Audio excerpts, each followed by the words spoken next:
Hi guys! Magandang gabi! Welcome back po dito sa Gandara SRU channel for Showbiz Update. Andito na naman nga po akong muli nagbabalik. Ang nagmamaganda ninyo kachismosa, Kim Pao, wala na pong iba.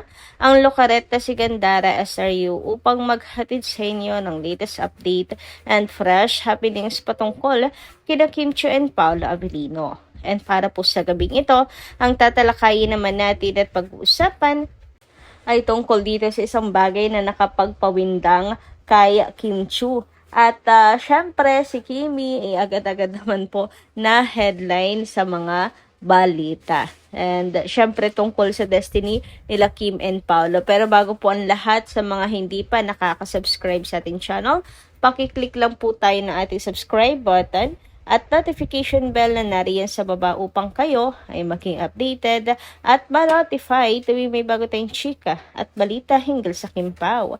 Basta mga balita na may kinalaman kina Kim Chiu and Paolo Avellino, sagot na po natin yan. And nais ko na rin pong kunin ang pagkakataon na to upang magpasalamat sa atin pong mga taga-subaybay na walang pulsawa na nakasuporta sa ating daily updates. So, first comment natin mula po kay Dina La Fortesa. Sabi niya rito, Miss Ganda, paano hindi may intriga si Paolo kay Johnny nang dahil lang sa post ni Paolo? Sorry, hindi ko magets eh. Nako, Ma'am Dina La Fortesa, napakasimple lamang po ng kasagutan yan. Ang tinutukoy niya po kasi dito ay yung tungkol sa post ni Paolo, kung saan siya nagbakasyon. Yung latest post po niya, bago po makitang magkakasamang apat, Econin at Kim Pao sa isang party, which is ang birthday party nga po ni Miss Garlic. So, ang kasagutan is inunahan na ni Paolo Avellino. Kaya po siya nag-post, inunahan na niya ang sino mang mang-iintriga sa kanila ni Chanin. Nag-post po siya para sabihin sa mga fans na anuman ang inyong makikita, anuman ang inyong mababalitaan at maririnig na naman ay huwag kayong maniwala. Dahil ang totoo ay napakatibay nila ni Kim Chiu, di ba? Sabi nga ni Paolo, patibay sila ng patibay. And eto pong pag-post niya ng larawan, kung saan nagpapatunay lamang na magkasama sila ni Kim Chiu sa bakasyon, ay mahigpit na patunay na Kim Pao is real. Kaya naman, paano pa maiintriga si Paolo Avellino kay Janine kung inunahan na agad ni Paolo ang mga bashers? So, yan ang ating pagkakabasa at pagkaka-interpret dito sa pagpo-post ni Paolo bago pa man pong makita na magkakasama silang apat. Anyway, ayun naman dito sa comment ni Ma'am Marlita Aria Rodriguez. Miss Gandara, gusto ko lang sagutin yung fans ni Janine. Wala kaming pakialam sa Eco 9. Hindi kami nagsisimula. At isa pa yung idol niyong Asyomera, ang Hamitera. Hindi marunong mahiya, niyayabang na edukada, pero hindi niya alam gamitin sa tama kung ano ang natapos niya. Sa inaasal ng tiyanin niyo, lumalabas na wala siyang breeding at walang respeto sa kapwa. Ano ang gusto niyong palabasin? Traidor siya.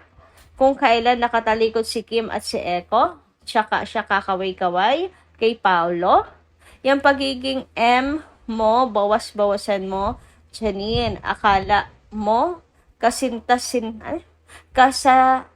kala mo kasanta-santita. Kung sa bagay, nasa itsura mo naman. Ano, uulitin mo na naman yung ginawa mo? Na, pag nakatalikod si Kim, sinasalisahan mo? Gaano ka-M? Yan, sinasama na tala mo rin yung kabaitan ni Paolo at hindi nang babastos ng tao. Mahiya-hiya ka nga, Janine. Grabe naman to,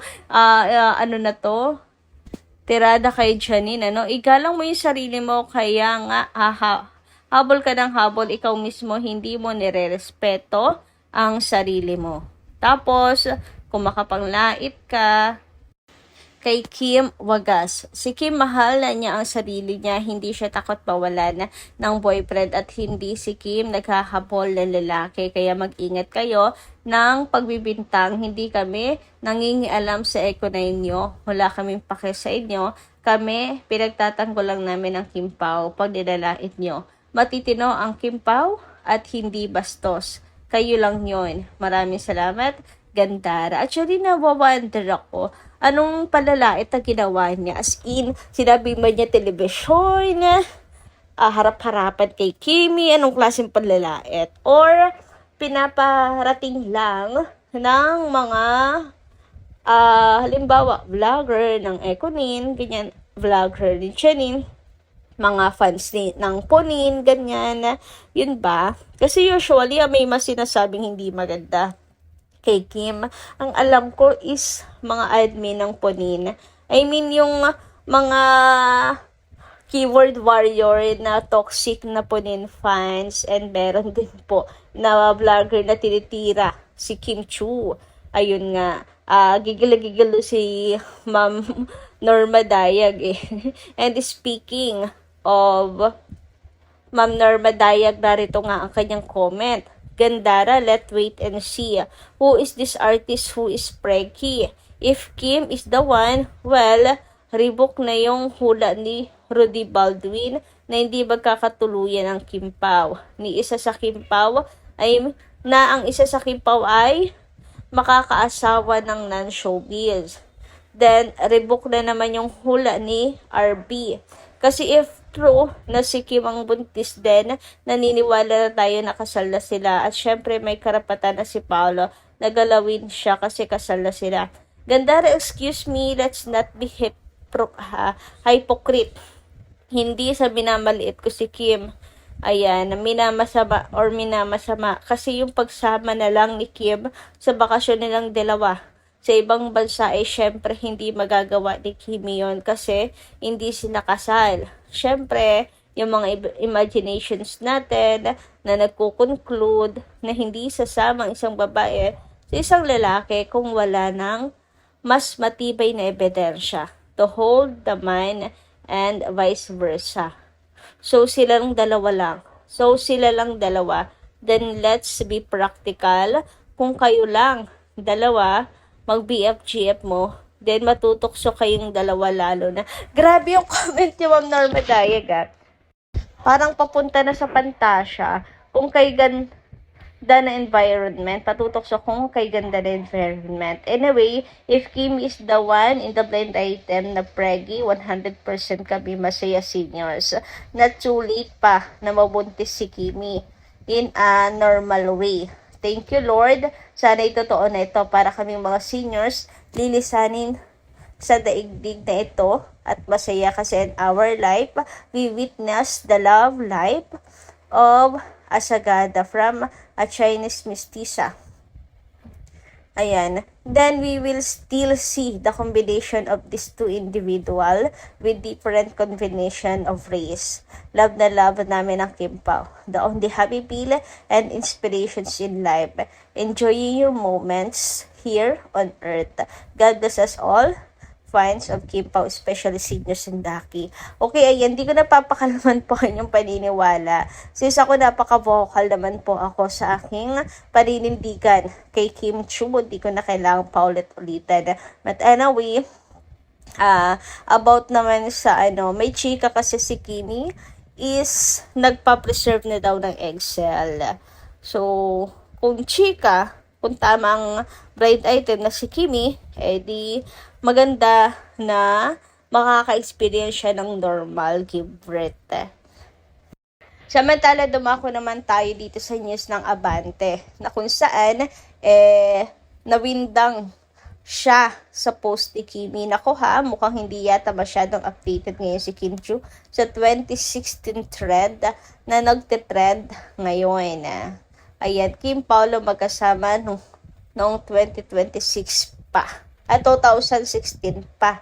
So, ayan, 2016. Ito yung tinutukoy niya na hindi ata masyadong updated si Kimi. Yung 10 years after 10 years, eto na ngayon at ganito noon. Eto kasi yung post ni Kimi, anong meron sa 2016 trend. And naglaganap since uso ngayon 2016 trend, naglabasan ang mga old pictures and videos ng Kim Pao na sila magkasama noong 2016 na para bang talagang silang dalawa ay itinadhana. Biruin niyo yun, after 10 years, diba? Eto na po ang Kim Pao ngayon. Nakakatuwa naman. And grabe, isang Chinita Princess, napatweet lang ng ganyan, headline agad ng balita. O, diba? Bongga, napakasikat kasi talaga ni Chinita Princess. Anyway, during 2016, dati nangangarap pa lang ang isang Paula Avellino, diba? So, ayan nga, wishing na sana magkaroon ng project together ang Kim Pao. Tingnan nyo naman yan, looking good together. Ang dalawang singkit talagang tinadhana. Year 2016, who would thought, 'di ba? Na Kim Pao, eto na sila ngayon, namamayagpag po sa kasikatan. And during 2016 din, 10 years ago. Grabe, thank you so much at nauso tong 2016 trend. Napagtanto natin na nakatatahan na talaga ang dalawa at walang makakahadlang sa kanila. Eto 2016 panay pang manifest ni Paula Avellino na kung saan talagang nakakulage pa silang dalawa. Me and Kim, #bench. Napaghahalataan talaga na crush niya si Chinita Princess, diba? Talagang paano hindi tayo magdidiludod na talagang wala nang makakahadlang sa dalawa dahil sila'y tunay na nakatadhana. Tingnan niyo naman yan after 10 years. Look at now. Diba? Anyway, hanggang dito lang po muna ang ating update, guys. Maraming salamat po sa inyong pakikinig. So, kita-kits na lang po tayo ulit ng mga susunod pa nating chikas tungkol sa Kim Pao. Maraming salamat!